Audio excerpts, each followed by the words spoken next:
Hey podcast, today's episode is going to be hosted by Brett Wood. Brett's joining Parker X and going to be contributing going forward. We're super excited about that. Brett has a ton of experience in parking and transportation. He definitely brings a much different perspective to the show, so his focus is more on the university's transportation management, transportation planning, parking management for municipalities, and just gets to talk to a lot of different people than we normally come in contact with. So we are very excited about what he's going to bring for us. And today's episode is no exception. I've already listened to it. Couldn't help but listen to the whole thing already. And as I was going through it, absolutely brilliant content as he sits down with Sarah Blouch, president and CEO of CampusParc. He talks to her about her origin story, how she got into parking, starting with University of Oklahoma, moving on up to the director of parking for the University of Oklahoma, then her 15 years as the executive director of parking and transportation at Ohio State, overseeing the concession agreement RFP for Ohio State, and again now as the moving on to the president and CEO of CampusParc, which was the entity that was actually formed to manage the Ohio State University parking concession. The 7 years have gone by since then, and she kind of talks about everything leading up to it, everything they had done, kind of her emotional roller coaster between when the university decided to do that, and then everything that's happened since. Talk a little bit about technology, things that they're facing today. Universities are often like a small city, so they get to try different things out, including a little bit of drone enforcement, which that sounds pretty interesting. But sit back and enjoy and listen to Brett talk to Sarah Blouch about managing parking and transportation at the second largest academic campus in the country.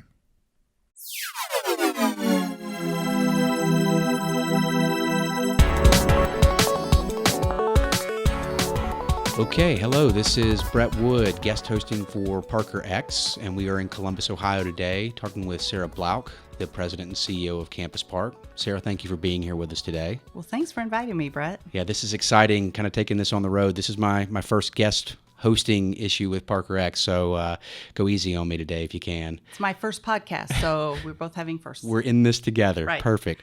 All right, well, I like to start off with just kind of your origin story, kind of how did you get into the parking industry and get where you are today? So I fell into parking is what I always say. It was 1980. I was planning to get married, and I needed a job. I was still going to school at the time. But my mother-in-law worked at the University of Oklahoma Credit Union, happened to know the parking folks across the hall, and they had an opening for a senior clerk. I applied, and I've been in the business ever since. Haven't been able to get out, right? Nope. I just sort of worked my way up, and when I left in 95, I was the director of the department. So, nice, of University of Oklahoma parking. So that's Correct. the first director role. Yeah, it was. And in that role, we brought, I think people in parking tend to like to solve problems, and that seems to be what I like to do. And we had a problem with transportation, trying to get students to campus, and so we hooked up with the Oklahoma City Transit Authority, brought public transit to not only the university but the city of Norman. But cyclical things. Did the city run its own, or not the city, the university run its own transit system? It did, back then? and it was a shuttle. Back in the day, it was like an open air shuttle, and then we ended up getting buses, bringing them back and forth between a parking reservoir south of campus to campus. And there were students living in apartments. We branched out to try to go to the apartments to bring them to campus, and kind of made it a parking and transportation system back in the early 80s. And that's what a lot of universities are trying to do today. So Exactly. Yeah, front runner there. And it's amazing what I know about Oklahoma today. Like they're actually running the transit system for the city of Norman for the most part, right? So They're now transitioning. So all things change, right? Over time, I think budget cutbacks and things, they are now transitioning that transit system to the city, which is really where it belongs. It's Right. the city transit system. And so that is in process now from what I read in the papers. Nice. Okay. So you left the University of Oklahoma. Where'd you head after that? I came to Ohio State. So I found a job application in the IPI magazine that Cal Brunson, who was in the industry a long time ago, was retiring, and they were looking for someone to take over. I threw my hat in the ring and ended up moving to Columbus. Nice. And so been here ever since. I have. So my first job there was to bring parking and transportation, which were two separate departments, together under one umbrella, one organization. And we successfully did that and then some. I mean, parking people have a tendency to deal with all the infrastructure items that nobody else has. Perfect. Yeah, perfect. Well, and that's interesting. And so you were in that role for 15 years. 15 years. Yeah. And then in 2012, the university looked to monetizing their parking. I always say I was brought to OSU to bring parking and transportation together under one umbrella. And then my last act before I left was to split it all back out again, which was difficult. We'd done a great job integrating. Yeah. So that's sometimes hard. And so how did that the transition there take place? How did in 2012 the move from one consolidated system to CampusParc and transportation? How did that all unfold? So it was an interesting process. I mean, I did not understand it at all. It's a very different way of looking at things, especially in a public entity. But the university said, "Look, parking is not our core business. We want to educate students." They saw value in the parking system, and they wanted that upfront net profit to be able to invest in their mission, which is educating students and treating people through healthcare. So they put together a RFP.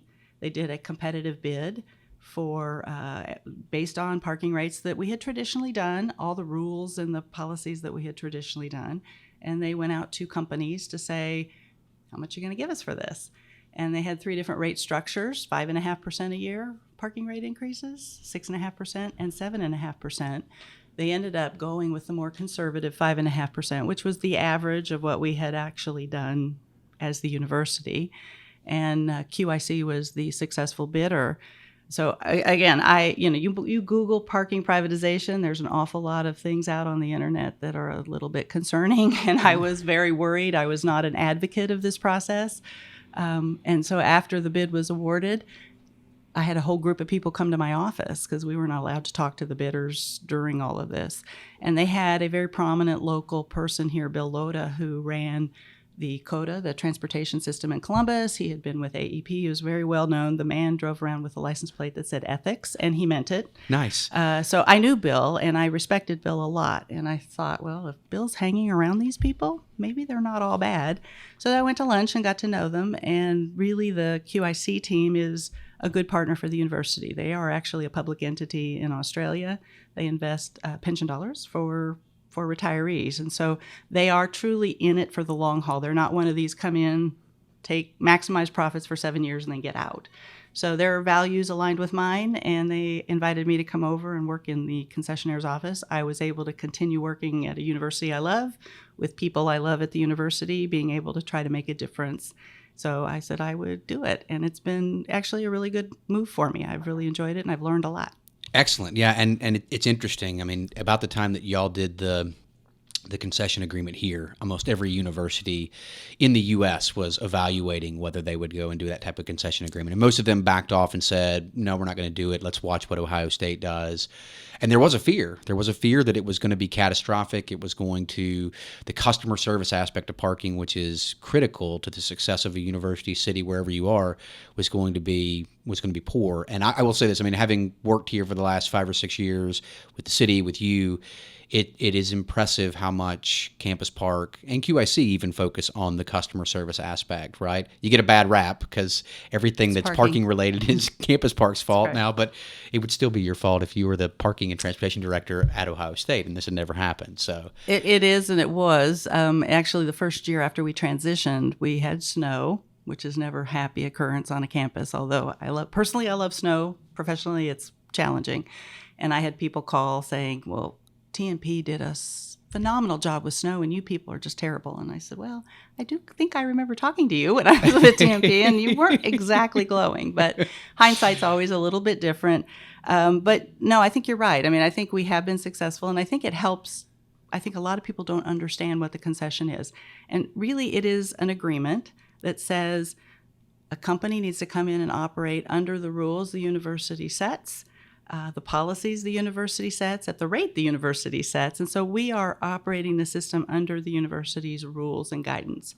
And so, yes, we are the ones that take the blame. That's okay. That's part of our job. We have no problem with it. We want to improve customer service. But sometimes it's challenging because as university leaders, I think that's a nationwide problem that all universities suffer, being all things to all people. You don't want to necessarily prioritize guests and visitors, faculty, staff, students, who's more important. But without coming up with some hierarchy or way of prioritizing parking, you can't meet expectations. And so trying to address that is really a focus of ours, is how can we help make customers feel like they're really getting a value from their parking pass, help the administrators stay out of hot water with the constituency, and make the system work. I mean, we work very closely with the transportation unit at the university. We have to. You can't do parking without transit. You can't do transit without parking. It just all goes together. That's right. That's absolutely. And honestly, the issues you're facing as a private entity running parking on a university campus are the exact same issues that every public parking and transportation department are facing. So it's just a different name, right? So It is. But, I think what I've learned is looking at it a little differently. One of my former supervisors at the university was very prophetic, I think, when I came to him, I think in tears, saying, I can't believe they're going to do this. And he said, Sarah, at the end of the day, there will be a lot more people understand a lot more about what you do. And I think a lot of what parking and transportation folks do is very invisible to the general public. And that's the way we like it, right? We're behind the absolutely. scenes. We're sort of the oil in the cogs to make things move. But there's a cost to all that, and people don't realize that. And as a university, we just absorbed it and passed it on to our customers through permit rate increases or reduced services. As a private entity, we can't do that without the university's permission. And so when people say, well, why do we have to pay for this? We used to get it for free. You didn't get it for free, we just didn't pass that charge on. And so it does I believe it helps university leadership make more thoughtful decisions about how the decisions they're making and what the true cost of those are. That makes perfect sense. It unbundles things and it unmasks things a little bit. So that's interesting. So in the 7 years now since this has been taking place, Correct. what have you seen as kind of the evolution of campus, and how has CampusParc grown with campus, and what are the dynamics and how things are changing? I think the biggest dynamic, and I know this was a fear of the universities when they went down the path of some in the university, is all of the dynamics that happen on campus and the new construction and the changes, and how do we work that out? And we're working through that with the university now. We want to help bring value to the university and help them with this. But I think the challenge becomes parking on most campuses is, as much as people like to complain about how expensive it is, it really isn't. It constantly amazes me, and I know I have many other people out there that share this. People willingly go down to Starbucks and pay $4 plus for a coffee once, sometimes twice a day, whereas a parking pass for a year that costs the equivalent of about $4 a day is outrageous. And they're there all day, and sometimes if they're a student, they're there 24/7. So the value of the parking is not well respected. You go to Target, you go to all these other places, it's free. And there's an assumption that parking should be free. It's not free. It's buried into the costs that they pass on to all of us, and we pay as we buy product. Well, and if you were, even to go a few miles down south to downtown Columbus, the market rate for parking, $150, $160, $200 a month Right. to get a parking permit, and the cost for a parking permit on campus is not much higher than that for an entire year. So there's a very subsidized cost to the parking, which leads to more people driving. The cost of parking on campus, on any campus, whether it's Ohio State, Arizona State, any of these, is low compared to what the market would actually bear. So that's an uphill struggle that I think everybody's kind of facing. It is, but I think that's a piece of the ultimate problem. So as a university parking and transportation director, what do? We give them free services in the way of alternative transportation, which is necessary, but it's all funded through parking. And I do worry, as we look forward in the industry, how do we make a sustainable system? And when I say sustainable, I do mean ecologically friendly, but also financially sustainable. We're funding things with parking dollars, trying to reduce the parking. If we don't change the rates, we're going to have more costs in alternative. And I've talked to some other colleagues and said, well, what will you do if your parking dollars don't cover your alternative? well, we'll start charging more for that. But are people going to pay $300 or $400 a month to ride a bus or ride a train or, commute through 3 or 4 modes? I don't know if they will. Convenience still tends to reign. Well, and you have to compare the cost of driving that car. I mean, if the permit price doesn't go up exponentially to offset it and incentivize people to ride the bus or take the train or whatever it may be, they're just not going to do it. Right. Most people don't do the math and figure out the actual cost of commuting, the gas cost, the insurance cost, the maintenance cost. They just look at it as the cost to park versus the cost to drive in, and the convenience outweighs everything. So, yeah. And I have to admit, my husband and I both worked at the university for the 15 years I was there. We both drove separate cars because our schedules were different. Right. So we could have commuted. We probably should have commuted, but we didn't. We are looking on as a campus. I mean, Columbus is looking at tremendous growth. And so how do we figure out how to make it easy for those who live within the 5-mile perimeter where it is viable to bike, scooter, walk, ride public transit? We do have some public transit in Columbus. It just doesn't go everywhere. So how can we find ways for those people to get to the edges of campus? And then how do we make the inner campus more user-friendly for the pedestrian and for people who need to get back and forth? We need to make it seamless. I think the challenge we face is the cost of the permits go up, but it's still a hunting license. There's no guarantee. And so we're looking at trying to make it predictable, trying to push notification. I know, Brett, you normally park here today. There's an event. Go over here and you'll find a space. And that gets to the other frustration that I always have, which is the technology piece of how do you bring all that together so that if I'm a customer, it's like Waze, right? I just pull it up on my phone. It tells me where to go, tells me where to park. I can buy parking on my phone. I can do whatever I need to do. And it's all a technology solution that we're reaching for, but we're not quite there. Yeah, I was going to ask how you get there. Because, I mean, that sounds utopian, right? Like I get up in the morning and I live 6 miles from campus and the app tells me, hey, Brett, today the easiest way is going to be to jump on the bus and then grab, a Lime scooter or something to do the last mile in.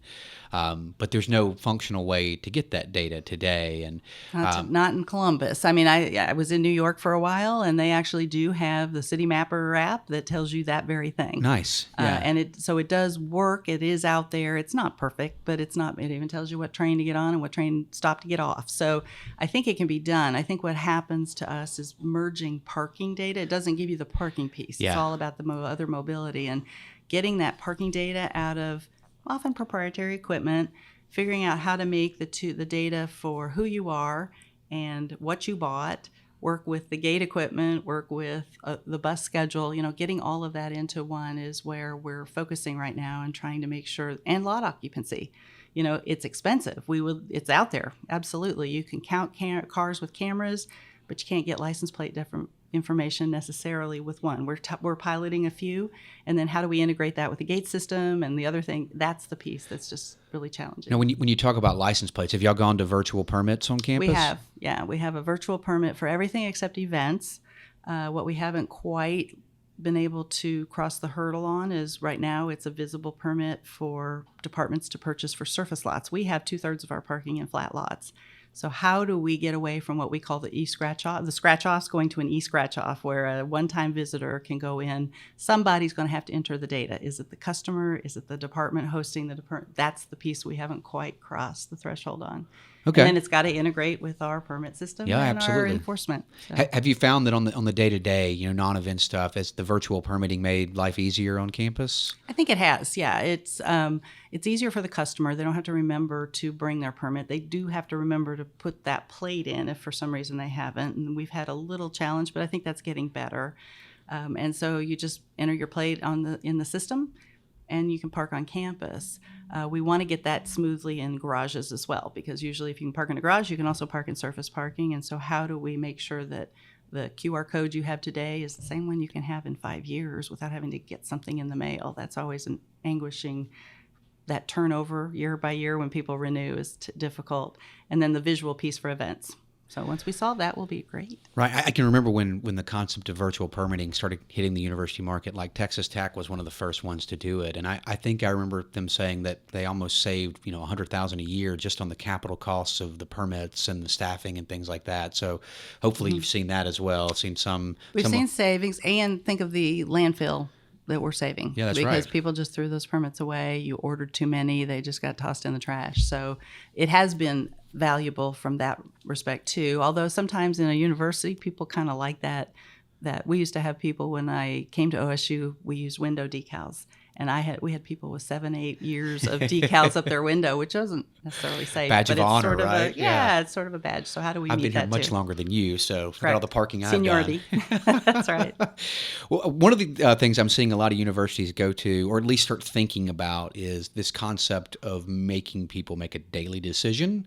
So instead of selling the permit, virtual or static, you start moving to more of a daily pricing charge or hourly pricing charge. Have y'all experimented with that concept here on campus? We have a daily charge, and obviously buying it by the day is a little more expensive than by the month, which is a little more expensive than by the year. And we've talked about it. I know there are people that say that would be great, and we have that. They would like it to be cheaper to buy it by the day. I totally understand it. It can be any price anyone wants it to be. There just has to be a subsidy component. Where does that come from? And I just speak for myself. I mean, I have a lot of decisions to make every morning. The last one I want to make is now, how am I going to get to work today? I also live a little further away, so it's really not an option for me to take the scooter in. As fun as they are, that's certainly not something I rode do. one for the first time yesterday. Like, I've been talking about them for years, and it was fun, but like, I'm getting too old for that kind of thing. Every little bump hurt my back, and I thought I was going to die for 5 minutes, so that's how old I am. No, I recognize that. Well, so, this thought of like the daily decision, it's interesting because I'm seeing universities that are implementing it, and it's the same way you're doing it here. You've got hourly or daily parking, and you're implementing it in what should be visitor lots. What's amazing to me is that visitors aren't parking there, right? Like, so you get the student who bought the permit for the fringe area parking, and then they park in the visitor lot. So you're double dipping. They're paying for a permit and they're paying for the daily, which is good. They've got the flexibility to get to class on time, park where they want to park. But I've seen some incredible like revenue generated from those spaces, and I think it's beyond just the revenue. I think it's a way that people are going to go to get people to make decisions about riding the bus, taking the scooter, those types of things. Well, it just goes to show, though, that as Donald Shoup often says, it's underpriced. If people will pay that, if there's a way we could get to price it appropriately that would have some people self-select. It's not worth it to me. I don't want to pay that. There's other options that are lower cost. But then you wouldn't have the fighting for those proximate spaces right next to the classroom, which is what goes on today. Right. It's parking. It's very simple. Like, it goes back to there's 3 things that you can do. Like, it's the price, it's the location, it's the convenience, and you can only get 2 of them. And so, what are you bending for? Well, that's interesting. That's really interesting. A lot of things going on here, and y'all are the second largest academic campus in the country. We go back and forth. Honestly, I have lost track of where Ohio State is, but I know with University of Texas and Texas A&M, I think we are all 3. Right up there. Mm-hmm. Yeah, Arizona State's also, they're like 65 on their main campus, which is incredible because it's like the size of that parking lot out the window. So but it's the neat thing about it being on a large campus is it is a city. Yeah, and you can pilot a lot of different things, which is what we're planning to do. The concession hasn't changed any of that. We still work regularly with university departments to try to get into the system. It's a learning lab for students, and it also helps us. So we had a department of logistics come in, and they reviewed our enforcement route to optimize that and see if we could get the staff to be driving a little more efficiently and effectively, but also covering all of the area they needed to. Because we found they were spending a lot of time, class changes, things like that. So we have to take that into consideration with traffic. That's fascinating. Yeah, it was really a cool experience. That's kind of next level stuff in the parking world. And y'all have been doing that for a while. Like, I've been working here on campus with you for a few years, and y'all were one of the first programs I ever saw that had a data scientist with a full-time position. And it wasn't just lip service data scientist. Like, he was doing some real in-depth statistical analysis. And have you seen benefits of having folks like that on staff and what that's producing? Well, we have. I think what we try to do is, again, it's with the customer in mind. How do we make it easier to get in and out? One of the things, people can exit a garage, but if the streets are clogged, we can't get them anywhere. So we try to work with the transportation and the traffic folks to say, how can we figure out a way to perhaps time lights, figure out allocation, different allocation mode. We've been looking at predictive parking. So I think we worked with you on the Park Plus to try to look at, we're taking out a major parking lot. What's going to happen? Where are the people going to shift to naturally, so that we can visualize that to help communicate it? Because communication is the other challenging piece as well. It's just people just don't understand parking. It's a one of those things you just do.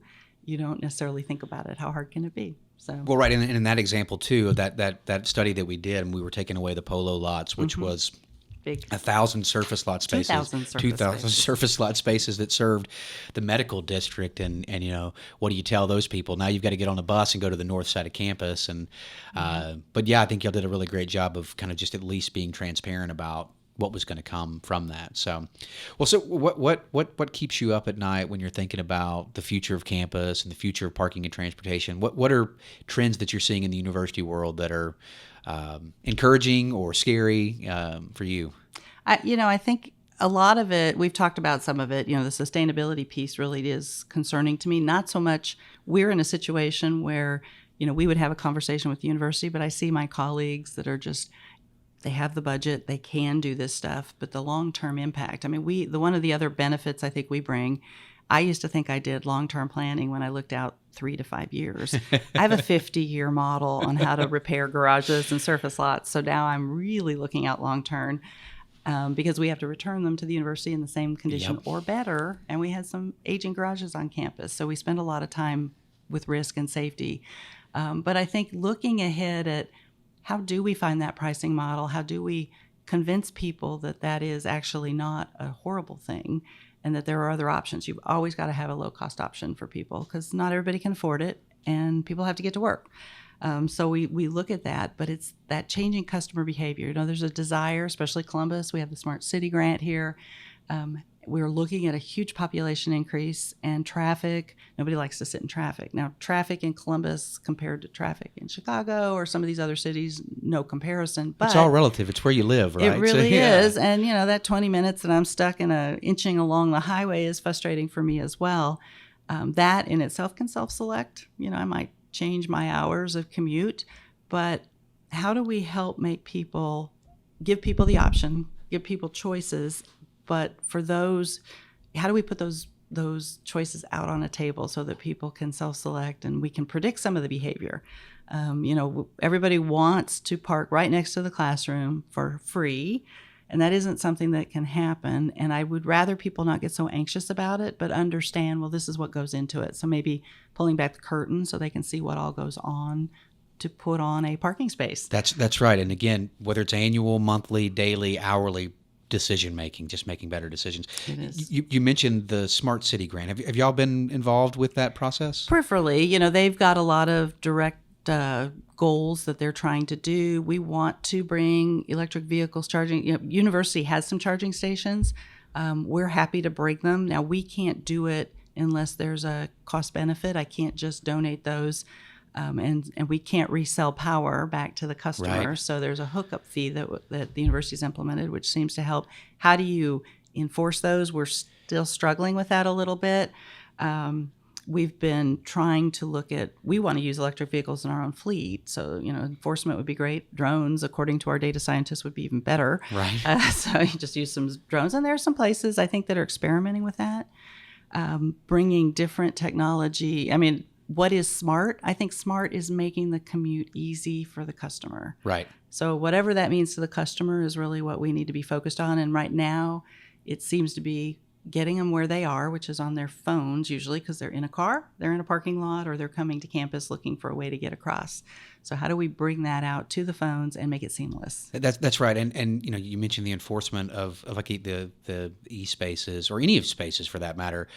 A lot of times the smart side of it is being less about the citation side of it and more about the compliance. So I've actually seen some cities where instead of trying to enforce the e-space usage, they're just applying progressive pricing. So if you sit there for 4 hours, then the last 2 hours are going to cost you more than the first 2 hours. So, Correct. Just using tools like that. And I think it's amazing because I know right downtown and in the community they're doing the smart city, but it's like y'all are doing it organically here with everything you've got going on either at CampusParc or the university. So it'll be fascinating to see what comes out of that and what we can bring to other universities. Yeah, the other thing we'd like to do, and you mentioned the whole enforcement piece, is people get very few people on campus get a parking ticket because they want one. They just don't know. We have signs that say ABC parking. Well, what does that mean? So how do we help customers really understand what needs to happen in the moment in the lot. And so we've worked with the Department of Design on campus to come up with some prototyping to change, just totally change the way we sign parking lots. And we've tended to be by exclusion. This lot is for B parking permits, except if it's signed something else. The customer doesn't understand No that. idea what that means. No, Yeah. so we're looking, those pilots ought to be rolling out here, I hope, in a month. To test it and see if that really helps, of saying, look, here's what you need to do, and here's where you go to do it, in the parking lot or on the phone or what have you. So, I mean, I think if we can meet the customer expectations, provide a value service, and integrate well as within the university community, I think that's smart. And I think that'll get people where, and you know, the long-term lease, the concession, whatever you end up calling it, really has had no impact other than I think we can bring some resources that we couldn't do as the university to the table, and we can move a little bit faster usually. Yeah, no, that's definitely a positive. And I've met your staff here. There's some pretty smart people, so that's definitely a benefit. Well, this is great. Anything else you'd like to add? No, I don't think so. This has been fun. You know, the discussion continues and the evolution evolves, but I have I'm very optimistic that I feel like it's been working well. I really have enjoyed learning a different way to apply, use the data, use the financial analysis, you know, get that long-term analysis. And I think we can be a real benefit to the university as we go forward. Absolutely. Yeah, absolutely. Well, thank you, Sarah. We made it through our first podcast together. So. Thank you, Brett. All right. Thank you very much. Thanks for listening, everyone. I hope you enjoyed Brett's first episode. There's a lot more to come. If you did, please leave us some feedback, leave us some comments, give us a rating. Definitely a share and a like would help. And let Brett know what you thought. Thanks.